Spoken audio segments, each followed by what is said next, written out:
Be safe at all times.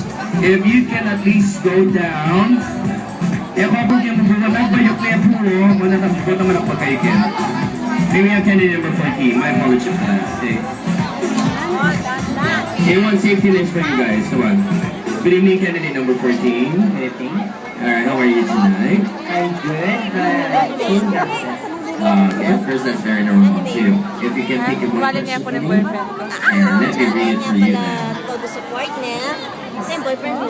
Kasi po bali. Tinig eh. Minuli na natin yung Okay, here's man. your question. Who is the best teacher you've ever had in your life? Who is the best teacher you've ever had in your life? Oo nga. Parents. Mga kaibigan, ating ko pong sasagutin ang inyong katanungan sa ating Wikang wikang Tagalog. Tagalog. Tama! Mga kaibigan, pipiliin ko po ang aking ina. Mga kaibigan, alam naman po nating lahat na ang ating ina ay siyang nagluwal sa atin at siya ang nagturo kung ano ang dapat natin gawin at kung ano ang magandang gawin natin sa ating buhay. Yun lamang po. Maraming salamat. Alright, thank you very much. Candidate number 42.